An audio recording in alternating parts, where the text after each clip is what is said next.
Hey guys, Frank here. Welcome to another episode of How Did I Shoot This One? And today we're going to talk about two different tips in one video. How about that? And it's about this shot. Or is this one better? Well, you decide.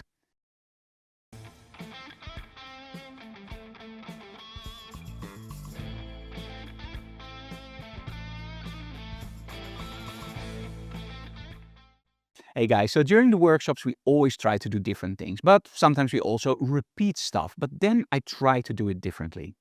And one of the things that always comes back in our workshops is how to combine continuous lighting with strobes. Today, we're going to do something slightly different. We're not going to use strobes at all. We're only going to use the continuous lighting. How about that?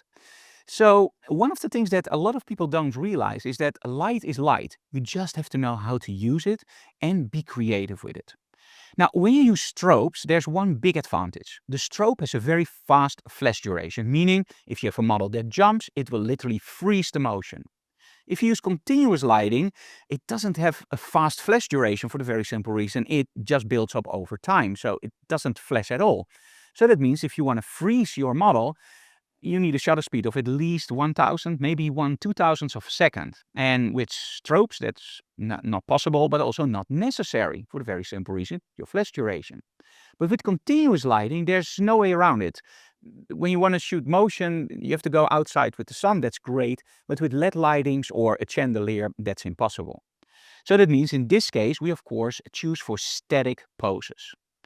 Another big advantage, of course, of strobes is that you can shoot on a lower ISO.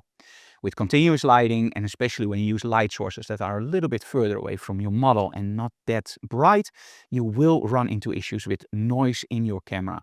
And of course, we have great noise reduction software nowadays like Topaz or Lightroom or DxO or Capture One or whatever brand. It doesn't really matter. Noise reduction is great nowadays. But also think about your focusing.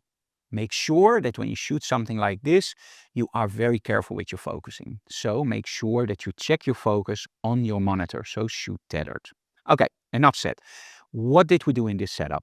I'm using a background system and a chandelier. And in this case, this workshop was all about not using strobes. But what if? What if you only have continuous lighting? You don't have any money to spend, but you have your camera and you want to make great images. The cool thing about continuous lighting is that you're not, well, bound to use a very expensive camera. You can use your iPhone and get exactly the same results. You can get great results. So this is more like a creative workshop. And when we work with creative workshops, we also want something creative in our sets. So in this case, I'm lowering the chandelier to a lower position and I'm asking our model Felisa to lay on the floor. Now, as with all the workshops, I always tell my students, walk around your model, shoot from different angles. And in this case, let's start out with just shooting straight into our model. As you can see here, the lighting from the chandelier and our model, it looks great. The background helps a lot, of course, and the clothing. Make sure if you do something like this, you use strong colors. Like here, the blue backdrop and the red accent. They really work nicely together. But straight on, there's not a lot wrong with it, but it doesn't really excite me. It doesn't draw me in. Now, we look at model photographers versus landscape photographers. One of the things that model photographers often talk about is lighting, styling, backdrops, great models.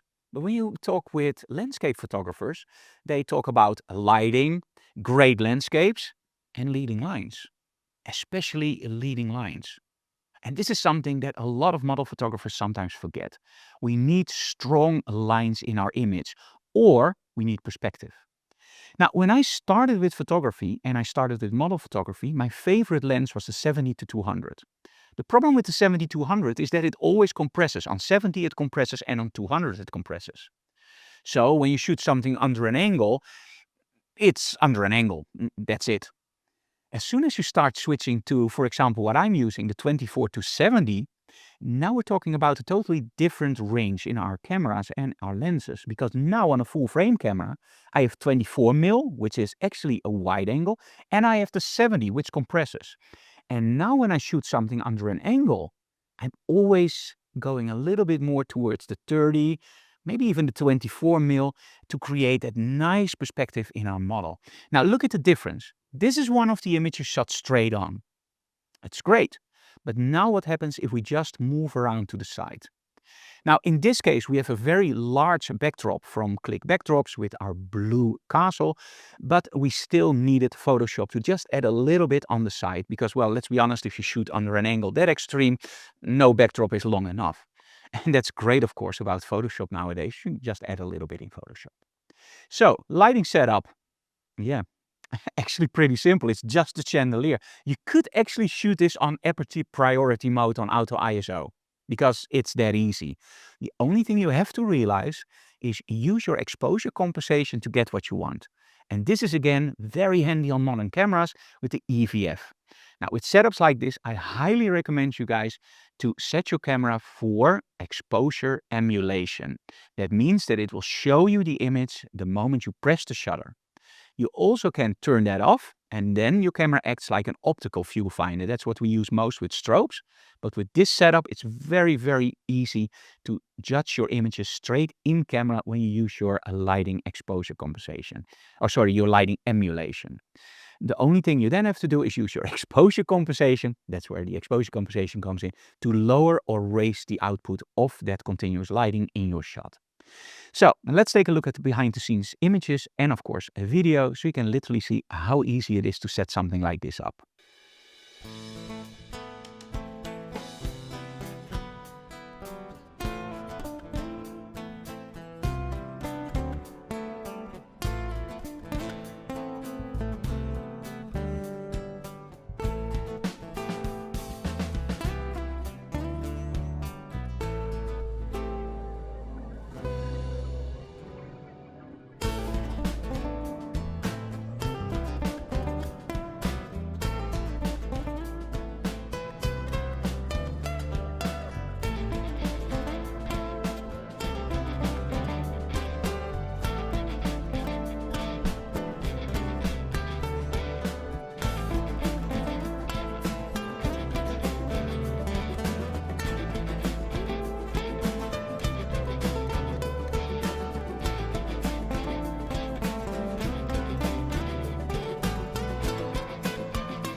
Now, one of the things, of course, you have to realize is the distance between your light source and your model.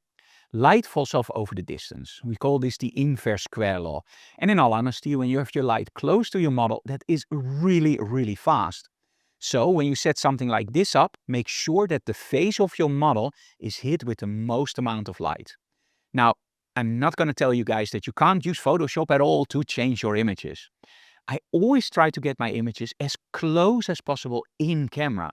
But when you do setups like this, it's no shame to just brighten up the face a little bit. Now in this case, I didn't need it, but if I would, I'm using Luminar Neo. It has a great face light up and just use it a little bit and it will just open up the face if you need it. Because with setups like this, it's very easy to create a perfect pose under the light, but maybe you want your model a little bit more to the right or maybe a little bit more to the left.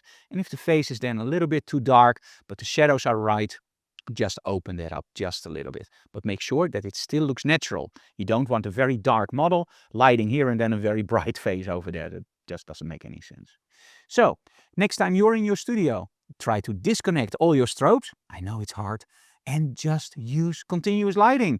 You will see how much fun it is and also how cheap it is. So go to flea markets, buy chandeliers, buy light sources, and just have a lot of fun. See you again next time. Bye, guys. Oh, you're still there. Hey, I love making music, and one of the things about music is that you have to be creative. You have to write songs, you have to write solos, and of course play guitar on most of the tracks because guitar is, of course, one of. Oh, wait a minute, it's still my photography channel. Okay, so most of you guys that watch this channel are not subscribed. Why not? So if you want more material about photography, make sure that you subscribe to our channel. And of course, well, hit that like button because the more likes we get, the more the algorithm likes us. And that means that more people can see our channel. It's really easy. Press the subscribe button, press the like button, and hit the bell notification button if you want to be updated when we upload something new or if we go live. Thank you so very much and see you again next time. Bye, guys.